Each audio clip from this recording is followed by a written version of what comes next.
Dividend समझते हैं, आपका हिस्सा। डिविडेंड्स वो लाभांश होते हैं जो कंपनी अपने शेयर धारकों को उनके निवेश के बदले में देती है। सोचो, कंपनी एक बड़ा स्वादिष्ट केक है। ये केक कंपनी के कुल प्रॉफिट को दर्शाता है। जब कंपनी प्रॉफिट बनाती है, उसके पास दो रास्ते होते हैं, केक और बड़ा बनाओ या अपने इन्वेस्टर्स के साथ शेयर करो। यह निर्णय कंपनी की ग्रोथ स्ट्रेटेजी पर निर्भर करता है। डिविडेंड प्रॉफिट के वो टुकड़े होते हैं जो शेयर होल्डर्स को उनके इन्वेस्टमेंट के लिए शुक्रिया के तौर पर दिए जाते हैं। यह एक तरह का रिवॉर्ड है। कंपनीज डिविडेंड पेमेंट्स हर थोड़े टाइम पे अनाउंस करती हैं, जैसे हर 3 महीने या हर साल। यह शेयर होल्डर्स को नियमित आय का स्रोत प्रदान करता है। आपको कितना मिलेगा ये इस बात पर निर्भर करता है कि आपके पास कितने शेयर्स हैं। जितने ज्यादा शेयर्स, उतना ज्यादा डिविडेंड। जैसे ज्यादा केक के टुकड़े होने का मतलब है आपको ज्यादा खाने को मिलेगा, वैसे ही ज्यादा शेयर्स होने का मतलब है आपको ज्यादा डिविडेंड्स मिलेंगे। ऐसे समझो, यह एक सरल गणित है। आप अपने दोस्त के नए लेमनेड स्टैंड में शेयर खरीदते हैं। ये एक छोटा निवेश है। अगर गर्मी के दिनों में बिजनेस अच्छा चलता है तो आपका दोस्त अपने प्रॉफिट में से कुछ आपके साथ शेयर कर सकता है। यही डिविडेंड है। ये एक सरल और प्रभावी तरीका है निवेश को समझने का। अब आप अपने सारे पैसे एक ही दोस्त के लेमनेड स्टैंड में नहीं लगाएंगे, है ना? ये एक बहुत बड़ा जोखिम हो सकता है। क्या होगा अगर पूरी गर्मी बारिश होती रहे? आपका सारा पैसा डूब सकता है। यही डाइवर्सिफिकेशन काम आता है। यह आपको विभिन्न विकल्पों में निवेश करने का मौका देता है।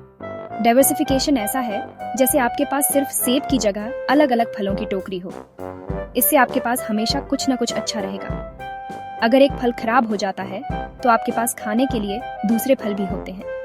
यह आपको नुकसान से बचाता है। इन्वेस्टिंग में इसका मतलब है अपने पैसे को अलग अलग कंपनीज और सेक्टर्स में लगाना। इससे आपका पोर्टफोलियो सुरक्षित रहता है। मान लीजिए आप सिर्फ अम्ब्रेला कंपनीज में इन्वेस्ट करते हैं। ये एक अच्छा विचार नहीं हो सकता। धूप के मौसम में आपका इन्वेस्टमेंट ज्यादा अच्छा परफॉर्म नहीं करेगा। यह आपके लिए नुकसानदायक हो सकता है। लेकिन अगर आप सनस्क्रीन या आइसक्रीम बेचने वाली कंपनीज में भी इन्वेस्ट करते हैं तो आप किसी भी मौसम के लिए तैयार हैं। इस तरह आप हर परिस्थिति में लाभ कमा सकते हैं। सभी कंपनीज डिविडेंड्स नहीं देती हैं और सभी डिविडेंड देने वाली कंपनीज एक जैसी नहीं होती हैं। ऐसी कंपनीज खोजें जिनका लगातार डिविडेंड देने का अच्छा ट्रैक रिकॉर्ड हो। ये आपकी भरोसेमंद सोने के अंडे देने वाली मुर्गियां हैं। देखिए कि वे कितने समय से डिविडेंड्स दे रही हैं और क्या ये पेमेंट्स भी आए रहे हैं। ऐसी कंपनीज खोजें जिनका प्रॉफिट का इतिहास मजबूत हो और डेट कम हो। कंपनीज रिसर्च करना मुश्किल लग सकता है, लेकिन मदद के लिए रिसोर्सेज अवेलेबल हैं। वेबसाइट्स और फाइनेंशियल पब्लिकेशंस अक्सर डिविडेंड देने वाली कंपनीज और उनके ट्रैक रिकॉर्ड्स के बारे में जानकारी देते हैं। सेक्शन 4, अपना डिविडेंड पोर्टफोलियो बनाना। ईंट से ईंट जोड़ते हुए। यह एक लंबी और धैर्यपूर्ण प्रक्रिया है। डिविडेंड पोर्टफोलियो बनाना घर बनाने जैसा है। जैसे एक घर को बनाने में समय और मेहनत लगती है, वैसे ही एक मजबूत पोर्टफोलियो बनाने में भी। इसे टिकाऊ बनाने के लिए आपको एक मजबूत नींव और अच्छी क्वालिटी की ईंटों की जरूरत होती है। ये नींव आपके निवेश के लिए महत्वपूर्ण है। आपकी पहली ईंट एक ऐसी कंपनी हो सकती है जिसे आप जानते हैं और रेगुलरली यूज करते हैं। अगला, डाइवर्सिफाई करें। यह आपके पोर्टफोलियो को संतुलित रखेगा। सिर्फ एक ही सेक्टर में इन्वेस्ट न करें। यह आपके जोखिम को बढ़ा सकता है। अलग अलग इंडस्ट्रीज जैसे टेक्नोलॉजी, हेल्थ केयर और कंज्यूमर गुड्स की कंपनीज पर विचार करें। यह आपके पोर्टफोलियो को विविधता देगा। याद रखें, आप ऐसी सोने के अंडे देने वाली मुर्गियों का मिक्स चाहते हैं जो आने वाले सालों तक डिविडेंड के अंडे देती रहे। यह आपके निवेश को स्थिरता देगा। अगर जरूरत हो तो छोटे से शुरुआत करें।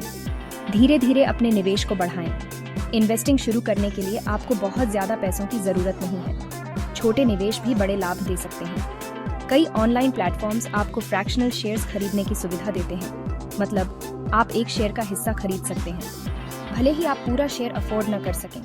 यह आपके निवेश को आसान बनाता है।